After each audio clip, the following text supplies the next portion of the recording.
जय हिंद साथियों। पार्थ एकेडमी के ऑनलाइन प्लेटफॉर्म पर आप सभी का एक बार फिर मैं स्वागत करता हूं। दोस्तों, आप सभी जानते हैं मैं आपको पढ़ा रहा हूं केमिस्ट्री और हम पढ़ रहे हैं एक महत्वपूर्ण श्रृंखला को जिसमें हम लोग केमिस्ट्री के जो अति महत्वपूर्ण चैप्टर है उनके टॉप 100 क्वेश्चन को देख रहे हैं। हम एक सेक्शन में 20 क्वेश्चंस टॉप क्वेश्चंस को पढ़ते हैं जहां पर उस टॉपिक के हम लोग उस कॉन्सेप्ट को क्लियर करते हैं जो एग्जाम्स में पूछे जा सकते हैं। तो अभी जिस टॉपिक को हम लोग पढ़ रहे हैं उसका नाम है एसिड और बेस। बहुत ही इंपॉर्टेंट टॉपिक माना जाता है केमिस्ट्री को लेकर। तो एसिड और बेस के मैं आपको 2 पार्ट पढ़ा चुका हूं और आज हम लोग पढ़ने वाले हैं इसका पार्ट नंबर 3। तो चलिए शुरुआत करते हैं इस सेशन की। आप लोग कॉपी और पेन लेकर बैठ जाएं और इस सेशन को हम लोग अच्छे कॉन्सेप्ट के साथ में समझना शुरू करते हैं। मैंने आपको पार्ट 2 में एक होमवर्क क्वेश्चन दिया था जिसका जवाब आप लोगों ने मुझे कमेंट बॉक्स में दिया था। सबसे पहले हम लोग इस क्वेश्चन को देख लेते हैं और शुरुआत करते हैं आज के सेशन की। चलिए, जो क्वेश्चन मैंने आप लोगों को दिया था वो क्वेश्चन क्या था, यहाँ पर हम लोग उसको समझ लेते हैं। तो पहला जो क्वेश्चन होमवर्क के लिए आप लोगों को मिला था वो क्वेश्चन था कि जब एसिड और बेस की क्रिया करवाई जाती है, यानी अम्ल को क्षार से क्रिया करवाई जाती है, तो इस प्रक्रिया को क्या कहा जाता है, यहाँ पर पूछा गया था। इस प्रक्रिया को क्या कहा जाता है, यहाँ पर पाश्चुरीकरण, इमल्सीकरण, उदासीनीकरण और इनमें से कोई नहीं। देखिए, आप कोई भी अगर एक एसिड ले लेते हैं हम लोग, मैं आपको इसको एक विद रिएक्शन समझा देता हूं। हम लोगों ने एक स्ट्रॉन्ग एसिड लिया है HCl हाइड्रोक्लोरिक एसिड और इसकी रिएक्शन हम लोगों ने एक स्ट्रॉन्ग बेस के साथ में NaOH के साथ में करवाई। तो यहाँ पर आप लोगों को पता होगा डबल रिप्लेसमेंट रिएक्शन जो है यहाँ पर कंप्लीट होती है। यहाँ ये Cl जो होगा इसके पॉजिटिव चार्ज से रिएक्ट करके यहाँ NaCl का निर्माण करेगा और साथ में यहाँ पर OH और H मिलकर H2O यानी कि पानी का निर्माण करेंगे। NaCl एक प्रकार का सॉल्ट होता है यानी कि नमक होता है और यह बनेगा यहाँ पर पानी। तो जिस प्रकार यहाँ पर आप लोगों ने देखा कि एसिड और बेस की रिएक्शन से एक न्यूट्रल सब्सटेंस बना, क्योंकि जो नमक होता है इसका पीएच वैल्यू होता है 7। तो इस प्रकार हम लोग देखेंगे कि ये पूरी प्रोसेस जो होती है न्यूट्रलाइजेशन प्रोसेस होती है। इस प्रोसेस को हम लोग उदासीनीकरण प्रक्रिया के नाम से भी जानते हैं। तो यहाँ ऑप्शन नंबर सी आप लोगों को दे के रखा है न्यूट्रलाइजेशन, यानी जिसमें एसिड और बेस क्रिया करके एक न्यूट्रल सब्सटेंस बनाते हैं या फिर कोई सॉल्ट का निर्माण करते हैं या पानी का निर्माण करते हैं। तो इस प्रश्न का सही जवाब हो जाएगा ऑप्शन नंबर सी। चलिए, आज के इस पार्ट 3 जो एसिड और बेस से रिलेटेड है हम लोग शुरू करते हैं इसके मोस्ट इंपोर्टेंट क्वेश्चन के साथ में। आज के सेशन का पहला क्वेश्चन है कि लिटमस विलयन का रंग कैसा होता है। लिटमस पेपर जिसका नाम आप सभी ने सुन के रखा है, और लिटमस पेपर से हम लोग एसिड और बेस को टेस्ट करते हैं। आप सभी को मैंने लास्ट सेशन में लिटमस की जानकारी दी थी कि जो लिटमस होता है वो किससे प्राप्त किया जाता है, तो लिटमस लाइकेन से प्राप्त किया जाता है। और ये लाइकेन थैलोफाइटा के जो प्लांट है वो माने जाते हैं थैलोफाइटा। लाइकेन एक प्रकार के सहजीवी संबंध भी माने जाते हैं जो शैवाल और कवक का एक सिम्बायोटिज्म रिलेशन माना जाता है। अगर हम लोग देखें तो जो लिटमस होता है इसका कलर क्या होगा, एग्जाम में ये पूछा जाता है। तो डियर स्टूडेंट, यहाँ पर ये क्वेश्चन एग्जाम में लास्ट टाइम एनटीपीसी का क्वेश्चन पूछा गया क्वेश्चन है, तो इस बार भी ये प्रश्न एग्जाम्स में आ सकता है। तो पूछा जाता है कि लिटमस का जो प्राकृतिक रंग होगा वो क्या होता है, तो यहाँ पर बैंगनी रंग यानी कि पर्पल कलर इसका बिल्कुल सही जवाब होना है इस प्रश्न के लिए।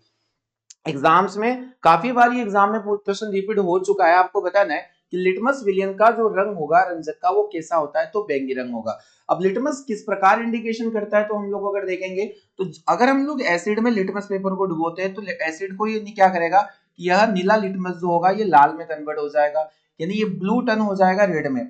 अगर हम लोग इसको बेस की पहचान करना है तो लाल लिटमस पेपर को नीले में बदलने का काम किसके द्वारा किया जाता है, तो ये बेस के द्वारा किया जाता है। तो इस प्रकार यहाँ पहला प्रश्न आप लोगों के लिए ऑप्शन नंबर बी सही हो जाएगा। अगला क्वेश्चन देख लेते हैं। चूने के पानी से हो जाता है, चूने के पानी से जब कोई क्रिया करती है तो कौन सी गैस प्रवाहित होती है, ये आप लोगों को ध्यान से समझना है। देखिए, अगर हम लोग चूने के पानी की बात करें, चूने का पानी का फार्मूला होता है CaOH होल ट्वाइस, जिसे हम लोग कैल्शियम हाइड्रोक्साइड के नाम से भी जानते हैं। अगर मैंने एक रिएक्शन करवाई किसी गैस से रिएक्ट करी तो कौन सी गैस यहाँ पर प्रवाहित होती है, अगर चूने के पानी से हो जाती है तो कौन सी गैस यहाँ पर निकलेगी, इस प्रकार हम लोगों को यहाँ पर जवाब देना है। तो डियर स्टूडेंट, सबसे पहले आप लोगों को यहाँ पर समझना है कि अगर हम लोग चूने के पानी की क्रिया करवाते हैं तो जब ये चूना हम लोग लेते हैं तो कुछ समय बाद इसमें से कार्बन डाइऑक्साइड गैस जो होती है वो यहाँ से निकलती है। तो इसका जो सही जवाब हो जाएगा वो हो जाएगा ऑप्शन नंबर सी, यानी कि कार्बन डाइऑक्साइड। तो यहाँ एक बहुत ही शानदार प्रश्न आप लोगों को देखने को मिला है कि चूने के पानी से कौन सी गैस को हम प्रोवाइड कर सकते हैं जिससे यह दुधिया हो जाता है, यानी कि मिल्की कलर इसका हो जाएगा। तो आप लोगों को इसका सही जवाब देना है, यहाँ पर क्या हो जाएगा इसका ऑप्शन नंबर सी, यानी कि कार्बन डाइऑक्साइड इसका बिल्कुल सही जवाब हो जाएगा। तो चलिए क्वेश्चन नंबर 2 को हम लोगों ने यहाँ पर देख लिया है। अगला क्वेश्चन देख लेते हैं। अगला क्वेश्चन आप सभी के सामने कि इनमें से कौन कैल्शियम कार्बोनेट का विविध रूप है, यानी कि अगर हम लोग देखें which of the following are different form of calcium carbonate, calcium carbonate को किस नाम से जाना जा सकता है। तो पहला ऑप्शन यहाँ पर दिया है चुना पत्थर यानी लाइमस्टोन, खड़िया यानी चॉक, संगमरमर मार्बल या उपरोक्त सभी। तो कैल्शियम कार्बोनेट जिसे आप लोग CaCO3 के नाम से जानते हैं, तो ये CaCO3 किस किस नाम से जाना जा सकता है, इसके कमर्शियल नेम होंगे। तो चुना पत्थर या लाइमस्टोन को भी हम लोग कैल्शियम कार्बोनेट ही कहते हैं। वही जो खड़िया होता है चौक, इसको भी हम लोग क्या कहेंगे, इसको हम CaCO3 के नाम से जानते हैं। और इवन यहाँ पर संगमरमर दे के रखा गया है मार्बल, तो मार्बल जो स्टोन होता है वह भी CaCO3 के फॉर्म में ही जाना जाता है। तो आपका सही जवाब यहाँ पर ऑल ऑफ द अबव यानी कि उपरोक्त सभी हो जाना है। आपको ये काफी महत्वपूर्ण क्वेश्चन देखने को मिल रहा है कि कैल्शियम कार्बोनेट को संगमरमर के नाम से भी जान सकते हैं, वही इसको खड़िया भी बोल सकते हैं जिसे हम लोग चौक कहते हैं, और संगमरमर यानी कि मार्बल भी इसको हम लोग जानते हैं। तो क्वेश्चन नंबर 3 के लिए सही जवाब हो जाएगा ऑप्शन नंबर डी हो जाएगा। अगला क्वेश्चन देख लेते हैं। क्वेश्चन नंबर 4 है हमारे पास। विलयन में किस विलयन में विद्युत धारा का प्रवाह हो सकता है, आप लोगों को बताना है। किस विलयन में विद्युत धारा का प्रवाह, किसी विलयन में विद्युत धारा का प्रवाह करने के लिए क्या जरूरी है। तो अगर हम लोग यहाँ पर देखें तो आप लोगों के पास में आपने सुना होगा कि जो चांदी होती है विद्युत की सर्वोत्तम चालक धातु मानी जाती है। अगर हम लोग गुड कंडक्टर ऑफ इलेक्ट्रिसिटी देखें तो चांदी को विद्युत की सर्वोत्तम चालक धातु के नाम से जाना जाता है। इसका प्रमुख कारण होता है कि चांदी के पास में मुक्त इलेक्ट्रॉन की संख्या ज्यादा है। अगर हम लोग देखें तो चांदी के पास मुक्त इलेक्ट्रॉन की संख्या जो है वो सबसे अधिक है। इस वजह से चांदी जो है वो गुड कंडक्टर ऑफ इलेक्ट्रिसिटी यानी हीट मानी जाती है। पर अगर किसी कंडक्टर वायर की बात करें तो यहाँ पर फ्री इलेक्ट्रॉन का होना अति आवश्यक है। उसी प्रकार अगर कोई सॉल्यूशन है या कोई विलयन है तो उस विलयन में किस चीज का होना आवश्यक है जिसकी वजह से वहां पर विद्युत धारा का प्रवाह इजी हो जाए। तो मैं आपको बताना चाहूंगा कि अगर हम लोग कोई भी आयनिक यौगिक लेते हैं, मान लीजिए नमक लिया, और अगर हम लोगों ने किसी एक्वेस सॉल्यूशन के अंदर नमक को घोला तो यह नमक जो होगा NaCl यहाँ पर दो प्रकार के आयनों में टूट जाता है, Na+ और Cl-। नमक को जल में घुलने के पश्चात यह विद्युत का चालन अच्छे से कर पाता है। इसलिए हम लोग बोलेंगे कि किसी भी एक्वेस सॉल्यूशन में अगर विद्युत धारा का प्रवाह करना है प्रॉपर वे में तो वहां आयनों की संख्या होना काफी जरूरी हो जाता है। यानी यहाँ पर पूछा जाएगा आपसे ऑप्शन नंबर ए, आयन का होना अति आवश्यक माना जाता है। इलेक्ट्रॉन की संख्या, मुक्त इलेक्ट्रॉन की संख्या किसी ठोस पदार्थ में या फिर कोई जो इलेक्ट्रिक कंडक्ट वायर होता है वहां पर हम लोग देखने को मिल सकता है। तो ऑप्शन नंबर ए इस प्रश्न का बिल्कुल सही जवाब होगा। क्वेश्चन नंबर 5 है, बड़ा ही अच्छा प्रश्न देखने को मिल रहा है कि इनमें से कौन असत्य है। यहाँ आप लोगों को एक स्टेटमेंट बताना है, which of the following is false statement, गलत जवाब यहाँ पर कौन होगा। तो हम लोग यहाँ पर देख रहे हैं कि अधिक हाइड्रोजन आयन देने वाले जो अम्ल होते हैं प्रबल होते हैं। मैंने आपको एक डेफिनेशन बताया यहाँ पर पार्ट 1 में कि जो स्ट्रॉन्ग एसिड होते हैं वो उतने ही ज्यादा अमाउंट में H+ आयन देते हैं, वही जो स्ट्रॉन्ग बेस होते हैं वो उतने ही अमाउंट में OH- जो आयन है वो प्रोवाइड करते हैं। तो अधिक H+ देने वाला प्रबल अम्ल होगा, यह बात बिल्कुल सही होने वाली है। अधिक OH देने वाला क्षारक प्रबल क्षारक होंगे, यह भी बिल्कुल सही स्टेटमेंट है, करेक्ट स्टेटमेंट है। कम H+ आयन देने वाले आयन प्रबल अम्ल, यह बिल्कुल रॉन्ग स्टेटमेंट हो जाएगा। अगर कोई सॉल्यूशन के अंदर घुलकर कम H+ आयन प्रोवाइड कर रहा है इसका मतलब वो एक वीक एसिड माना जाएगा, ना कि एक स्ट्रॉन्ग एसिड। स्ट्रॉन्ग एसिड होने के लिए क्या जरूरी है, तो जितने ज्यादा अमाउंट में हाइड्रोजन आयन की सांद्रता होगी उतना ज्यादा कोई अम्ल जो है वो प्रबल होगा। तो स्ट्रॉन्ग एसिड के लिए जरूरी है कि मोर देन H+ आयन यहाँ पर प्रोवाइड किया जाए। और फोर्थ ऑप्शन भी हम लोग पढ़ रहे हैं कि कम OH आयन देने वाले जो क्षारक होते हैं दुर्बल क्षारक होते हैं। तो यह यहाँ पर अगर हम लोग देखेंगे तो अगर कम OH दिया जा रहा है तो वो दुर्बल ही होंगे, सही स्टेटमेंट है। इसलिए हमारा सही जवाब हो जाना है ऑप्शन नंबर सी। इस प्रकार के प्रश्नों की जो एग्जाम्स में आने की संभावना होती है काफी बढ़ जाती है क्योंकि काफी अच्छे क्वेश्चन यहाँ पर ये माने जाते हैं। क्वेश्चन नंबर 6 को देख लेते हैं कि सोडियम क्लोराइड के जलीय विलयन से विद्युत धारा प्रवाहित करने पर निम्न में से क्या गैस उत्पन्न होगी, ये हम लोगों को बताना है। सोडियम क्लोराइड जिसे हम लोग कॉमन सॉल्ट के नाम से जानते हैं NaCl, अगर ये NaCl का इक्वस सॉल्यूशन है और इसको जब हम लोग इसमें इसके जलीय विलयन में इलेक्ट्रिसिटी फ्लो करते हैं तो कौन कौन सी गैस यहाँ पर हम लोगों को देखने को मिल सकती है। इक्वस सॉल्यूशन यानी कि वाटर बैलेंसिंग यहाँ पर हम लोग करेंगे। तो डियर स्टूडेंट मैं बताना चाहूंगा यहाँ पर आप लोगों को एक बात विशेष ध्यान देना है कि अगर हम लोग NaCl के इक्वस सॉल्यूशन से विद्युत धारा प्रवाहित करते तो यहाँ पर सोडियम हाइड्रोक्साइड गैस साथ ही क्लोरीन गैस और साथ ही हाइड्रोजन गैस जो है प्रोवाइड की जाएगी। यानी यहाँ पर हम लोग ऑप्शन देख लेते हैं, तो सोडियम हाइड्रोक्साइड, क्लोरीन और हाइड्रोजन तीनों दिए गए, इसलिए इस ऑप्शन का सही जवाब, इस प्रश्न का सही जवाब हो जाएगा ऑप्शन नंबर डी, बिल्कुल करेक्ट आंसर होने वाला है। यानी सोडियम हाइड्रोक्साइड, क्लोरीन और हाइड्रोजन गैस यहाँ पर सोडियम क्लोराइड के जलीय विलयन में विद्युत धारा प्रवाहित करने पर प्राप्त होती है। चलिए क्वेश्चन नंबर 7 को समझ लेते हैं। यहाँ पर बोला गया है कि किसी विलयन का पीएच 7 से अधिक है, इसका मतलब इसमें क्या होगा। देखिए हम लोगों ने पीएच स्केल को भी पढ़ा है कि अगर हम लोग पीएच स्केल को देखें तो जिस पीएच स्केल में अगर हम लोग एक अमाउंट को देखें तो यहाँ पर 7 पीएच वैल्यू होता है, H प्लस कंसेंट्रेशन यहाँ ज्यादा होगा और OH माइनस यहाँ ज्यादा होगा। हम लोग देखते हैं कि जिसका 7 से अधिक पीएच वैल्यू होता है उसमें OH की कंसेंट्रेशन बढ़ती रहती है और वही हाइड्रोजन आयन की सांद्रता घटती रहती है। और अगर 7 से कम है तो हाइड्रोजन आयन की सांद्रता बढ़ती रहेगी, और अगर 7 है जितने H प्लस होंगे उतने ही अमाउंट में OH माइनस होंगे। इसलिए इन सॉल्यूशन को या जिनका पीएच मान 7 होता है उन्हें हम लोग कहते हैं उदासीन लवण या उदासीन नेचर के सॉल्यूशन। तो यहाँ पर हम लोग देख लेते हैं कि पीएच 7 से अधिक है, इसका मतलब क्या होगा। तो ऑप्शन यहाँ पर दिए गए, क्या हाइड्रोनियम आयन की संख्या अधिक होगी। तो डियर स्टूडेंट अगर हम लोग देखें हाइड्रोनियम आयन की संख्या अधिक नहीं होगी, H प्लस आयन को ही हम लोग हाइड्रोनियम आयन यानी कि H3O आयन के नाम से भी जानते हैं। आर्रेनियस के अनुसार ये कहा गया था कि जो जल में घुलने पर H प्लस दे या हाइड्रोनियम आयन दे उन्हें हम लोग प्रबल अम्ल की कैटेगरी में रख सकते हैं। इस बात को हम लोगों को समझना पड़ेगा। अगला हम लोग देख लेते हैं यहाँ पर कि यहाँ एक गलत स्टेटमेंट हो जाएगा। तो यहाँ पूछा गया कि हाइड्रोजन आयन की संख्या अधिक होगी, तो स्टूडेंट 7 से अधिक जाएंगे तो हाइड्रोजन आयन की संख्या में तो कमी होगी, हाइड्रोक्साइड आयन की संख्या अधिक होगी। तो आप लोगों को यहाँ पर देखने को मिलेगा कि जब हम लोग 7 से स्केल के 14 की तरफ जाते हैं तो OH कंसंट्रेशन बढ़ता है, यानी यहाँ हाइड्रोक्साइड आयन जो होगा OH आयन उसकी संख्या अधिक होगी। तो ऑप्शन नंबर सी इस प्रश्न का बिल्कुल सही जवाब होगा। इस प्रकार के ही प्रश्न एग्जाम्स में पूछे गए हैं और आने वाली सभी परीक्षाओं में इस प्रकार के प्रश्न आपको देखने को मिलेंगे। तो चलिए इतना आप लोगों को समझ में यहाँ पर आ गया, इसका ऑप्शन हो जाएगा सी। क्वेश्चन नंबर 8 देख लेते हैं कि इनमें से कौन सा कथन असत्य है। यानी कि यहाँ पर पूछा गया है which of the following statement is false. देखिए आप लोगों के आज के सेशन में काफी महत्वपूर्ण जो क्वेश्चन है वो मैं लेकर आया हूं, जो एग्जाम्स में एग्जाम के दृष्टिकोण से काफी महत्वपूर्ण है। पूछा गया गलत स्टेटमेंट को यहाँ पर पहचानना है। तो क्षारीकीय विलयन विद्युत का चालन करते हैं, यानी कि जो अल्कलाइन सॉल्यूशन होता है कंडक्ट इलेक्ट्रिसिटी, तो ये बात बिल्कुल सही है। हमें गलत ऑप्शन देखना है। कोई भी क्षार को जब हम लोग उसका जलीय विलयन बनाते हैं तो वो इजीली इलेक्ट्रिसिटी को आराम से फ्लो कर पाएगा। अगर हम लोग देखें अम्ल केवल जलीय विलयन में ही आयन देते हैं, तो अगर एक्वस सॉल्यूशन होगा तो ही ये आयन उत्पन्न करते हैं। कोई भी एसिड हो जैसे HCl हो जाएगा तो H प्लस और Cl माइनस, और यहाँ आयनों का निर्माण हो जाएगा और आयनों का निर्माण होने के बाद में इलेक्ट्रिसिटी को ये इजीली फ्लो कर पाएंगे।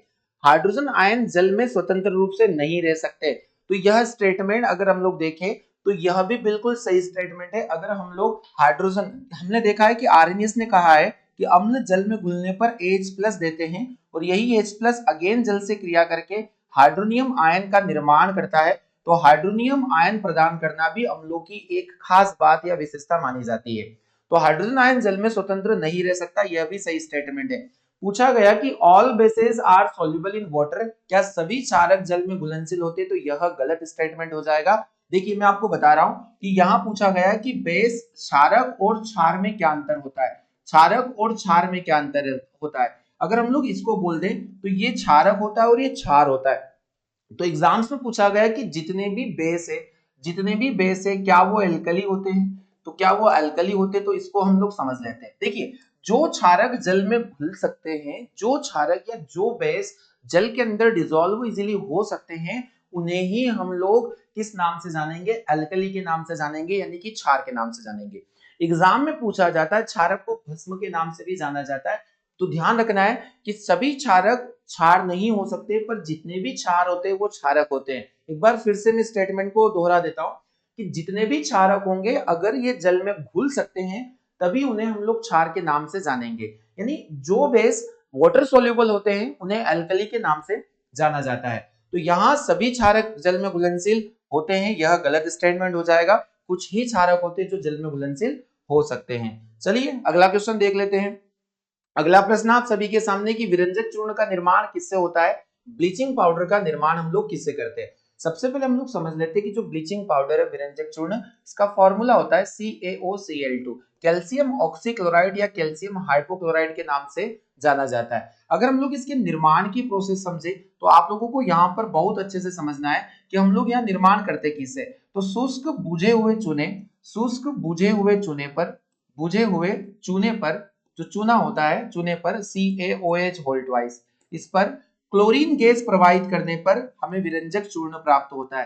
क्लोरीन गैस को अगर हम लोग प्रवाहित करें तो विरंजक चूर्ण प्राप्त होता है। और इस पूरी प्रोसेस को किस विधि में किया जाता है, तो इस विधि का नाम है हैंसन क्लेवर मेथड या हैंसन क्लेवर विधि। और इस विधि के अंतर्गत क्या किया जाता है कि एक संयंत्र में शुष्क बुझे यानी कि जो ड्राई लाइम हम लोग बोल सकते हैं इसको, शुष्क बुझा सुना कैल्शियम हाइड्रोक्साइड, तो उसी के अंदर हम लोग क्या कहेंगे कि जब क्लोरीन गैस प्रोवाइड करते हैं, यानी मैं इसको अगर रिएक्शन से समझाना चाहूं तो CaOH whole twice plus chlorine, तो यहाँ पर CaOCl2 का निर्माण होगा और साथ में यहाँ पर पानी का निर्माण भी होता है। तो इस प्रकार आप लोगों को यहाँ पर ध्यान से समझना है, हैंसन क्लेवर विधि के अंतर्गत ये सारी चीजें दोहराई जाती है। तो यहाँ कलिका चूना और शुष्क भूजा चूना और क्लोरीन, ऑप्शन नंबर बी इस प्रश्न का बिल्कुल सही जवाब होना है। काफी महत्वपूर्ण क्वेश्चन है, एग्जाम में ये क्वेश्चन पूछा जा सकता है। तो क्वेश्चन नंबर हम लोगों ने 9 को अच्छे से कवर कर लिया। क्वेश्चन नंबर 10 हम लोग समझ लेते हैं। खाना पकाते समय जब बेकिंग सोडे को गर्म किया जाता है तब कौन सी गैस उत्पन्न होती है। देखिए बेकिंग सोडा जिसे आप लोग खाने का सोडा, बेकिंग सोडा जिसे हम लोग सोडियम बाइकार्बोनेट के नाम से भी जानते हैं, सोडियम बाइकार्बोनेट के नाम से किसे जाना जाता है, तो सोडियम बाइकार्बोनेट के नाम से इसे हम लोग जानते हैं NaHCO3। जब NaHCO3 को गर्म किया जाता है तो यहां मैं आपको बता देता हूं किन किन गैसों का निर्माण होगा या किन कंपाउंड का निर्माण होगा। तो Na2CO3 प्लस में यहाँ पर बाई प्रोडक्ट में कार्बन डाइऑक्साइड और पानी का निर्माण भी यहाँ पर होता है। तो इतनी सारी चीजें आप लोगों को देखने को मिलेगी। तो यहाँ जो उत्पन्न कार्बन डाइऑक्साइड होती है इसी का यूज हम लोग बेकरी पर्पस में करते हैं, केक ब्रेड आदि को अपेक्षा कर फुलाने के लिए, और फुलाने के लिए इनका उपयोग किया जाता है। तो यहाँ सही जवाब हो जाएगा कि कार्बन डाइऑक्साइड इसका सही जवाब हो जाएगा। देखिए अगर हम लोग NaHCO3 को गर्म करते हैं तो गर्म करने के उपरांत यहाँ पर सोडियम कार्बोनेट, कार्बन डाइऑक्साइड और पानी का निर्माण यहाँ पर संभव हो सकता है। तो ऑप्शन नंबर सी इस प्रश्न का बिल्कुल सही जवाब होगा। आगे हम लोग बढ़ेंगे, अगला क्वेश्चन देख लेते हैं जल्दी से कि कपड़े धोने के सोडे का रासायनिक सूत्र क्या होगा, या फिर इसे पूछा जा सकता था कि धावन सोडे का रासायनिक सूत्र क्या होता है। काफी बार एग्जाम में आया हुआ प्रश्न है, आप सभी को बहुत अच्छे से इसे ध्यान से समझना है। धावन सोडा क्या होता है, अगर हम लोगों ने देखा था कि Na2CO3 जो होगा ये सोडियम सोडा एस होता है या सोडा क्षार के नाम से इसको हम लोग जानते हैं। जब इसमें 10 दल के अणु मिला दिए जाते हैं तो यहाँ पर एक कंपाउंड बनता है जिसका नाम है धावन सोडा Na2CO3.10H2O। काफी महत्वपूर्ण और एग्जाम्स में कई बार आ चुका यह प्रश्न है, तो आगे भी इस प्रश्न की संभावना बनती है। तो यहाँ पर सही जवाब हो जाएगा ऑप्शन नंबर सी Na2CO3.10H2O। तो आपको यहाँ पर लवणों के जो कंपाउंड है या कंपाउंड के जो फॉर्मूलेज है आप लोगों को ध्यान से समझना चाहिए। क्वेश्चन नंबर 12 देख लीजिए। कॉपर सल्फेट के क्रिस्टल को गर्म करने पर नीले रंग, कॉपर सल्फेट के क्रिस्टल को गर्म करने पर यह नीले रंग से किस रंग में बदल जाता है, आप लोगों को इसका जवाब देना है फटाफट। बहुत शानदार प्रश्न है, आप लोगों को जल्दी से देखना है। देखिए सबसे पहले आप लोगों ने ब्लू विट्रोल का नाम सुना होगा, यहाँ पर कॉपर सल्फेट क्या होता है। अगर हम लोग कॉपर सल्फेट देखें तो इसे नीला थोथा के नाम से भी जाना जाता है या नीला कशिश भी बोल सकते हैं या ब्लू विट्रोल भी इसको हम लोग बोलते हैं। इसका जो फॉर्मूला होता है कॉपर सल्फेट यानी CuSO4.5H2O, ये एग्जाम्स में पूछा जाने वाला प्रश्न है। नीला थोथा CuSO4.5H2O, जब इसे हम लोग किस क्रिस्टल को गर्म कर देते हैं तो गर्म करने पर यह जो H2O है डिहाइड्रेट हो जाता है, कॉपर सल्फेट बचता है और कॉपर सल्फेट का यहाँ पर श्वेत रंग हो जाता है, नीले से श्वेत रंग। तो हम लोग यहाँ पर देखते हैं ऑप्शन नंबर बी यानी कि white colour, option number B इसका बिल्कुल सही जवाब होना है क्वेश्चन नंबर 12 के लिए। तो इस प्रकार के प्रश्न आप लोगों को ध्यान से समझना है, अपने नोट्स में ये सारे प्रश्न आप लोगों को लिखना है बहुत अच्छे तरीके से। क्वेश्चन नंबर 13 देख लेते हैं कि इनमें से किसका उपयोग गंधी सूचक यानी ऑल फैक्ट्री इंडिकेटर के रूप में किया जाता है, इसको हम लोग समझ लेते हैं। मैंने आपको पार्ट 2 में यहाँ पर जितने भी इंडिकेटर होते हैं उनका पूरा एक विस्तृत इंफॉर्मेशन दिया था, एक जानकारी दी थी कि ये दो प्रकार के होते हैं। एक होता है अगर हम देखें तो प्राकृतिक सूचक और एक कृत्रिम सूचक। प्राकृतिक सूचक यानी नेचुरल इंडिकेटर को, जिससे हम एसिड और बेस की पहचान करते हैं, इंडिकेटर का मतलब होगा, तो उसमें गंधी सूचक और एग्जाम में आता है एक होता है कलर इंडिकेटर यानी कि रंग वाले सूचक। गंधी सूचक जिन्हें हम गंध से पहचान लेते हैं, तो यहाँ पर कौन होना है कि किसमें किया जाता है, किसका उपयोग गंधी सूचक, तो प्याज, प्याज अगर हम लोग देखें, वेनिला देखें और लौंग का तेल, ये सभी के सभी गंधी सूचक माने जाते हैं। अगर हम प्याज को देखें तो भी ये गंध बदलेगा, और लौंग अगर हम लोग देखिए लौंग का तेल और वेनिला, तो इसका सही जवाब हो जाएगा कि जितने भी इंडिकेटर यहाँ पर दिए गए प्याज वेनिला, यानी अगर हम लोग इन तीनों को रिएक्ट करवाते हैं एसिड से, तो इनकी गंध में नेचुरल इनकी गंध होगी, यानी इनकी गंध में कोई विशेष प्रकार का परिवर्तन ये नहीं करेंगे। अगर हम इन्हें ओवरऑल समझे तो ये एसिड में आप लोगों को ध्यान से समझना है, नो चेंज दिखाएंगे, यानी कि एसिड में इनकी गंध में कोई प्रभाव नहीं पड़ेगा। पर जैसे ही आप लोगों ने इनको बेस में डाला तो इनकी जो गंध होगी वो गंधहीन हो जाएगी, यानी इनकी गंध गायब हो जाएगी। तो हम लोग इस बात से ही अंदाजा लगाते हैं कि जो बेस होंगे वो इनकी गंध को गायब कर देते हैं, और एसिड होते हैं वो इनकी गंध को, जैसी गंध होती है नेचुरली वैसी गंध इनके अंदर प्रेजेंट होती है। तो आपको ध्यान रखना है, क्वेश्चन नंबर 13 काफी महत्वपूर्ण क्वेश्चन था।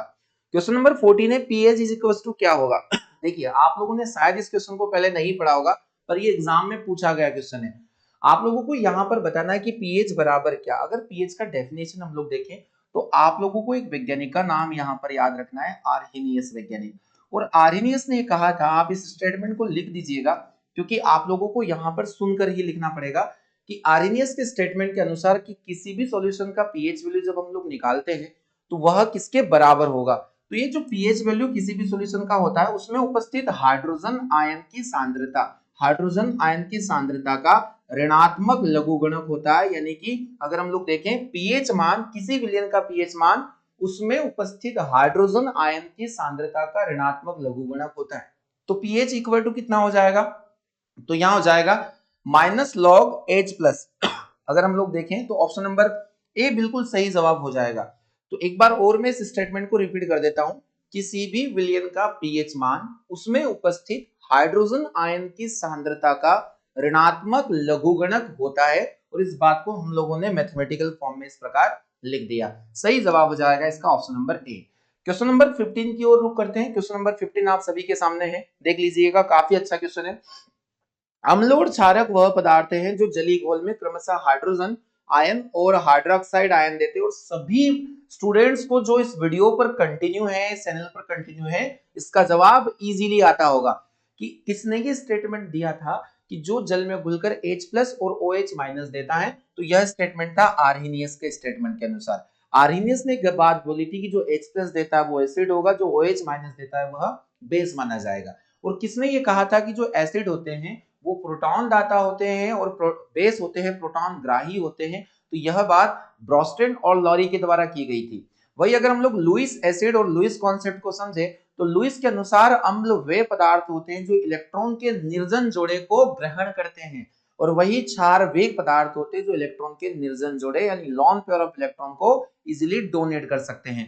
तीनों जो सिद्धांत है एग्जाम्स में काफी महत्वपूर्ण है, आप लोगों को देखने को यहां से मिलेगा। तो ऑप्शन नंबर बी इस प्रश्न का बिल्कुल सही जवाब होगा। अगला क्वेश्चन देख लीजिए जल्दी से, इनमें से किसे आप एक प्रोटॉन कह सकते हैं, यानी यहाँ पर जो ऑप्शन दिया गया है किसे एक प्रोटॉन नाम दोगे, तो H को या H प्लस को या He3 यानी हीलियम आयन को या फिर H-1 को। देखिए प्रोटॉन का मतलब क्या होता है, प्रोटॉन का मतलब होगा एक पॉजिटिव चार्ज। आप लोगों को पता है क्योंकि प्रोटॉन के ऊपर पॉजिटिव चार्ज होता है। अगर हम लोग यहाँ किसे कहेंगे, तो अगर हाइड्रोजन की बात करें तो हाइड्रोजन के पास में यहाँ पर हाइड्रोजन का परमाणु क्रमांक हम लोग देख लेते, तो परमाणु क्रमांक होता है इसका 1। हाइड्रोजन के पास नंबर ऑफ इलेक्ट्रॉन होता है एक, नंबर ऑफ प्रोटॉन होता है एक, और नंबर ऑफ न्यूट्रॉन यहाँ पर होता है 0। आप इस स्टेटमेंट को ध्यान से समझ लेना, क्यों हम लोग हाइड्रोजन को ही प्रोटॉन कहते हैं। तो अगर इस हाइड्रोजन ने एक इलेक्ट्रॉन को डोनेट किया, यानी ये जो हाइड्रोजन है इसने एक इलेक्ट्रॉन डोनेट किया, और डोनेट करने के पश्चात यहाँ पर H प्लस चार्ज आ गया, और जैसे ही H प्लस चार्ज आ गया तो यहाँ जो नंबर ऑफ इलेक्ट्रॉन है यह भी शून्य हो गया, नंबर ऑफ प्रोटॉन यहाँ पर 1 बचा, और नंबर ऑफ न्यूट्रॉन तो यहाँ पहले से ही 0 था। इसलिए आप लोगों को देखने को मिल रहा होगा कि जो एक प्रोटॉन जिसके अंदर प्रेजेंट होता है, तो यहाँ एक प्रोटॉन वाला आइटम होगा H प्लस आयन, यानी ऑप्शन नंबर बी इस प्रश्न का बिल्कुल सही जवाब है। कितना शानदार प्रश्न है, आप लोगों को समझना पड़ेगा। प्रोटॉन नाम हम किसको देंगे, तो प्रोटॉन नाम देंगे हम लोग H+ आयन को। तो यहाँ सही जानकारी आप लोगों को मेरे द्वारा दी गई है और आप लोगों को ध्यान रखना है। क्वेश्चन नंबर 17 जल्दी से पढ़ लेते हैं। इनमें से कौन सा स्टेटमेंट गलत होने वाला है? In which of the following is false statement. चलिए तो ऑप्शन सबसे पहले पढ़ लेते हैं और ऐसे प्रश्नों को बिल्कुल सोच समझकर और अपने विवेक से काम लेकर देना है। आप लोगों को इन्हें थोड़ा समय देना है क्योंकि ये काफी अच्छे कॉन्सेप्ट वाले क्वेश्चन होते हैं। कौन गलत स्टेटमेंट है? क्या क्षार मिथाइल ऑरेंज को पीला कर देते हैं? तो ये हम लोगों ने देखा। तो अगर हम लोग मिथाइल ऑरेंज की बात करें तो मिथाइल ऑरेंज जो होगा वो एसिड को रेड कर देगा, और अगर हम लोग क्षार की बात करें तो यह पीला कर देगा। तो यह स्टेटमेंट बिल्कुल सही स्टेटमेंट है। वही अम्ल मिथाइल ऑरेंज को लाल कर देते, तो मेरे द्वारा आप लोगों को यह बता दिया गया है, सही स्टेटमेंट है। अम्ल से फिनोल्फ्थालीन का रंग नहीं बदलता। फिनोल्फ्थालीन को अगर हम लोग एसिड से रिएक्ट करवाएंगे तो यह उसका कलर नहीं चेंज करेगा, परंतु अगर हम लोगों ने फिनोल्फ्थालीन में बेस डाल दिया तो वह पिंक कलर का हो जाएगा। यानी अगर देखें तो फिनोल्फ्थालीन बेस के साथ में गुलाबी रंग प्रदान करता है। फिनोल्फ्थालीन का प्राकृतिक रंग अगर हम लोग देखें तो ये कलरलेस होगा, यानी कि रंगहीन होता है। एग्जाम में क्वेश्चन पूछा गया, सही स्टेटमेंट है ये भी। क्षार फिनोल्फ्थालीन का रंग हरा हरा नहीं डियर, यहाँ पर ऑप्शन में आना चाहिए था पिंक, यानी कि गुलाबी रंग कर देता है, तो यहाँ सही स्टेटमेंट होता। इसलिए हमारा ऑप्शन नंबर 4 बिल्कुल रॉन्ग स्टेटमेंट की तरफ चला जाएगा। तो यहाँ इस प्रकार आप लोगों को समझना पड़ेगा, काफी अच्छे कॉन्सेप्ट वाले क्वेश्चन माने जाते हैं। क्वेश्चन नंबर 18 देख लेते हैं। किसके सिद्धांत के अनुसार क्षारक वह पदार्थ है जो किसी दूसरे पदार्थ से प्रोटॉन ग्रहण करने की क्षमता रखता है? तो देखिए, अगर हम लोग प्रोटॉन दाता प्रोटॉन ग्राही थ्योरी की बात करें तो डियर स्टूडेंट आपके माइंड में एक नाम आ रहा होगा और वो है ब्रोस्टेन और लोरी। ब्रोस्टेन लोरी, अगर आपने तीनों पार्ट मेरे काफी अच्छे तरीके से देखे और समझे हैं तो आपको ये सेशन काफी अच्छा लगा होगा। और आप लोगों को कमेंट बॉक्स में जाकर इस बात को भी लिखना चाहिए कि आपको ये सेशन लग कैसे रहे, आपको ये क्लासेस कैसी लग रही है। तो कमेंट बॉक्स में आपके अच्छे अच्छे कमेंट्स होने चाहिए ताकि हम लोग आपके कमेंट को पढ़कर और भी अच्छे से जो कंटेंट है आप लोगों के लिए ले आए। तो यहाँ देखने को मिलेगा कि प्रोटॉन की जो बात है वह बात ब्रोस्टन और लारी के द्वारा समझाई गई थी। अगर आर्नियस देखें तो आर्नियस ने H+ और OH- का कॉन्सेप्ट दिया था।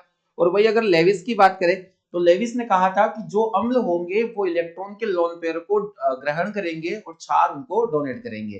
तो आई होप कि आपको काफी अच्छे से ये क्वेश्चन समझ में आ गया है। ऑप्शन नंबर बी इस प्रश्न का बिल्कुल सही जवाब होगा। क्वेश्चन नंबर 19 को समझ लेते हैं जल्दी से। 19 क्वेश्चन है कि इनमें से कौन एक कास्टिक सोडा है? ठीक है, जैसे ही कास्टिक सोडा का नाम आता है आप लोगों के दिमाग में एक प्रश्न आना चाहिए कि कास्टिक सोडा जिसे हम सोडियम हाइड्रोक्साइड के नाम से जानते हैं NaOH। तो वैसे ही कास्टिक सोडा पढ़ते हुए आपको इसका आंसर मिल जाता है, फिर भी इसको हम लोग आगे पढ़ लेते हैं। जिसका उपयोग साबुन बनाने में और पेट्रोलियम पदार्थ होते हैं, जितने भी हाइड्रोकार्बन होते हैं उनके प्यूरिफिकेशन में इसको हम लोग यूज करते हैं, यानी पेट्रोलियम पदार्थ के शुद्धिकरण में इसका उपयोग किया जाता है। तो इस प्रकार का प्रश्न यहाँ पर देखने को मिला था। तो इसका सही जवाब हो जाएगा NaOH। एग्जाम में कभी पूछा जाता है कि NaOH को हम लोग किस नाम से जानते हैं, तो caustic soda, caustic soda NaOH को जाना जाता है। अगर एग्जाम में यहां से रिलेटेड एक क्वेश्चन पूछा जाता है कि कास्टिक पोटास किसका नाम है, तो कास्टिक पोटास नाम हो जाता है KOH का, यानी कि पोटेशियम हाइड्रोक्साइड का। तो डियर स्टूडेंट ये दोनों एग्जाम्स में इससे नहाने के साबुन का निर्माण किया जाता है, वही इससे कपड़े धोने के साबुन का निर्माण भी किया जाता है। तो ऑप्शन नंबर बी इसका सही जवाब होगा। चलिए अंतिम प्रश्न जो आप सभी के होमवर्क के लिए होने वाला है, यहाँ पर हम लोग देख लेते हैं। आपका जो होमवर्क क्वेश्चन है आज के सेशन का कि पोटास एलम, आप लोगों ने फिटकरी का फॉर्मूला पढ़ा है, एलम जिसको हम लोग बोलते हैं फिटकरी। पोटास एलम के सूत्र इकाई में जल के कितने अणु उपस्थित होते हैं? सीधा एग्जाम में पूछा गया प्रश्न था, सेम लाइन के साथ में क्वेश्चन एग्जाम में आया हुआ है। आप लोगों को बहुत अच्छे से इसका जवाब देना है। जवाब आपको इस तरीके से देना है, आप लोगों को कमेंट बॉक्स में जाकर पोटास एलम या फिटकरी का पूरा फार्मूला लिखना है, उसमें कितने जल के अणु उपस्थित है, तो आप लोगों को इसका जवाब मुझे कमेंट बॉक्स में जाकर देना है। डियर स्टूडेंट आप लोगों को आंसर के साथ में कमेंट्स करना है कि आपको ये क्लासेस कैसी लग रही है, ताकि आप लोगों के लिए और भी बेस्ट कंटेंट इस प्लेटफॉर्म से आपको मिल सके। वैसे यहां से मैं आपको एक बात बताना चाहूंगा कि सीधे एग्जाम्स में प्रश्न पूछे जाएंगे। टॉप 100 क्वेश्चन की श्रृंखला को आप ध्यानपूर्वक पढ़ते रहिए, एग्जाम्स आपकी बनना है। तो दोस्तों आज के इस सेशन में हम लोग इतना ही पढ़ेंगे, मिलते हैं हम लोग अगले सेशन में। मैं लेकर आने वाला हूं एसिड और बेस का पार्ट नंबर 4, जिसका इंतजार आपको रहना चाहिए। तो आप ये 3 पार्ट जल्दी